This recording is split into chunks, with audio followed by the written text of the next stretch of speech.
Hello and welcome to Inside the Americas. I'm Rochelle Ferguson-Buyahi. Coming up on the programme, Travis Kalanick, the driving force behind Uber, resigns under mounting pressure from investors over his leadership.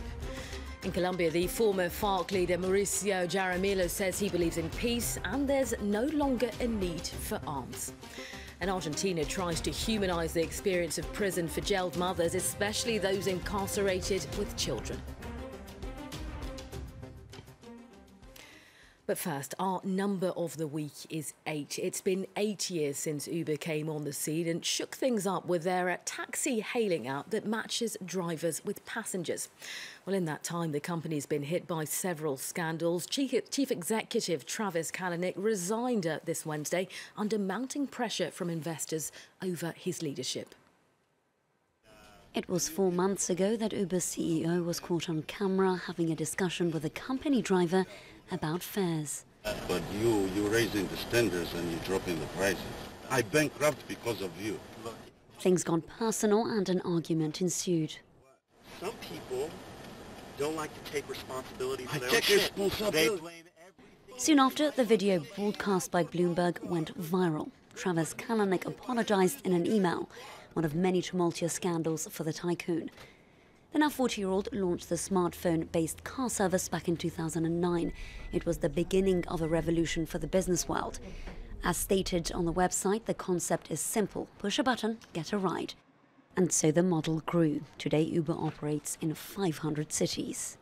The App Store, the iPhone App Store, and it's sort of just taken off ever since. Uber's boat has been violently rocked time and time again. Across many cities, local taxi drivers are angry over what they call unfair competition. Uber's own staff too have gone on strike in several countries, complaining of being tricked into signing gibberish contracts. The real problem today is the condition of the drivers. They're becoming poorer. In the US, the group is embroiled in a legal case with Google. The search engine has accused Uber of stealing pivotal technology. There have also been allegations of sexual harassment and discrimination in the company. Several board members have had to resign as a result. Even the former US Attorney General Eric Holder has investigated Uber's company culture. Among his recommendations, the withdrawal of the CEO. Kalanick first took a leave of absence. Amid pressure from the board of directors, however, he finally resigned. After building a fortune of over $6 billion, the 40-year-old's wild ride is finally over. Well, next, there are rumours that White House Press Secretary Sean Spicer is looking for candidates to take over White House briefings.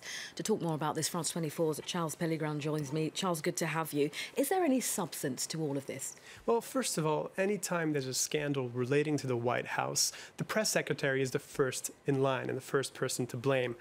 The press briefings recently have actually happened more infrequently, and they're often not televised. The recording equipment is not authorized, and this sparked this latest round of rumors. But Sean Spicer addressed this at a televised press conference on Tuesday, explaining that a communications shakeup was actually in the works for a month now, since Mike Dubke, the former head of communications at the White House, resigned following the firing of former FBI Director James Comey. And Sean Spicer explained that they were in touch with several people who he said could improve the communications team. All right, well, what's behind all of this communication shakeup?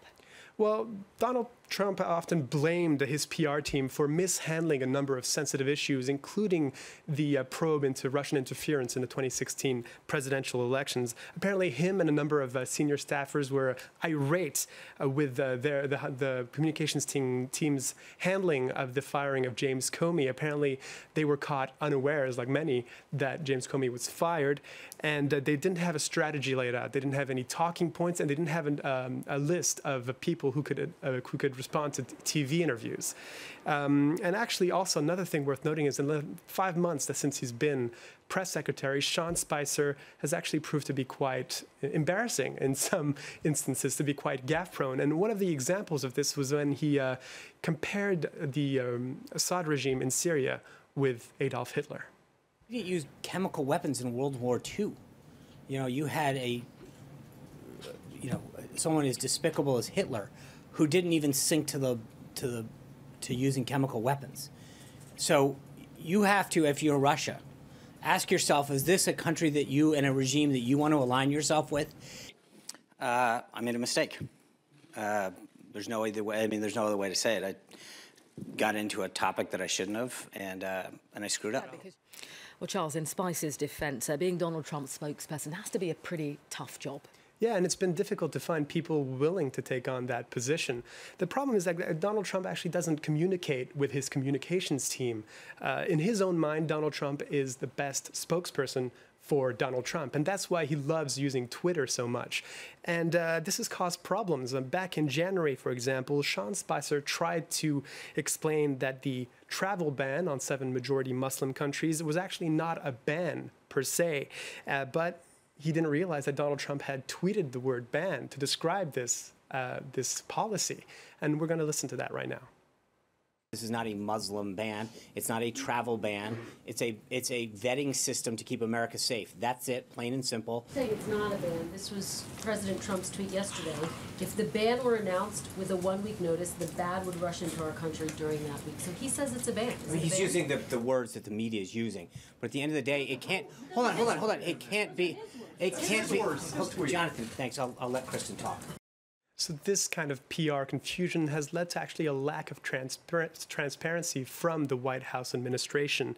And actually, you can see that Donald Trump has not given a single press conference since February. And as we mentioned before, the daily press briefings at the White House have been scaled back. There's no recording equipment accepted on it. Most of the time, they're just these informal kind of gaggles. And actually, Trump himself at one point in last month suggesting canceling them altogether and just not having press briefings for the sake of what he called accuracy. To finish, the press corps, all in all, is quite tired with this, what they call stonewalling, and some of them are actually talking about a walkout. Okay, Charles, with the latest on communication issues coming out of the White House. Thank you. Next, after Colombia's Marxist FARC pledged to completely disarm this week, one of the group's former leaders has said he's convinced of the possibility of peace in the South American nation. Mauricio Jaramillo headed up the official launch of peace talks with the government last year. Having spent 4 decades as a guerrilla fighter, he now says there's no need for arms. He was known as the Doctor. For years deep in the jungle, he was one of the main leaders of the FARC. Today, Mauricio Jaramillo is fighting for peace. He even headed the delegation in Cuba that led to the formal launch of peace talks last year, disarming the group of their weapons. Weapons are nothing but scraps of metal. They're not a fetish for us. They've fulfilled their function for now, and their time is up. So today we're making a political decision. We don't need them anymore. With Colombia's guerrillas out of the jungle, the FARC Doctor will settle into a new village with 300 other veterans and a number of civilians. The houses in Colinas are currently under construction. Norbey Hernandez, also a former rebel, is putting the finishing touches to his. I haven't slept in a bed for 21 years. I'm happy, as tonight marks my return to civilian life. These men, however, don't plan on abandoning certain aspects of their life, the community life, that is. We're not saying that we're going to create a small communist enclave. Rules will have to be established. We believe, however, that we can create a society in which the interests of the community take precedence over individual rights. This village is eco-friendly. Everything has been planned, from a school to plots of land to greenhouses. For now, all that's missing is a quality phone network, another symbol of a return to civilian life. Well, now time for our picture of the week. A child stuck behind bars in an Argentine prison. Well, the country is trying out an initiative to humanise the experience of prison for jailed mothers, particularly those living with children.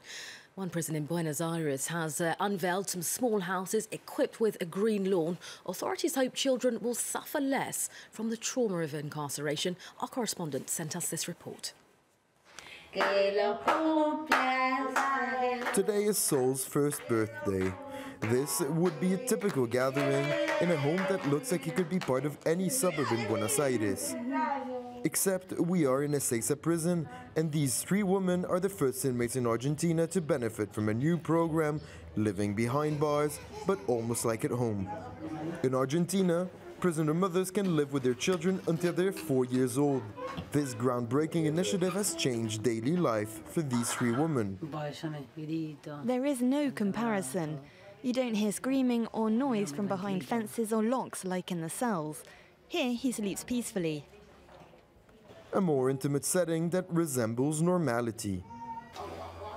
Nancy, Romina and Maria were transferred here 5 months ago as a reward for good behavior. The idea is to help the women make a smooth transition back to a normal life when they go free.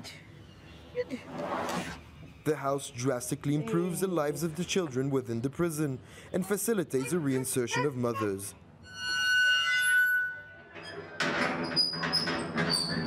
But the parallel prison world is hard to forget. Only a couple of feet away from this relative freedom, other inmates and their children still live behind bars, closely watched by guards, day and night. More basic conditions like these cells are the norm. 2-year-old Alma was born in prison. She doesn't know the outside world. For her, prison is normal. She has been outside sometimes, and in the street, she's a bit afraid. The consequences of a childhood in prison are just starting to be measured. A team of psychologists monitors the families. Of course, the walls, the guards, the bars are present, but the house is meant to diminish this. We'll have to see when these children grow up what the result will be.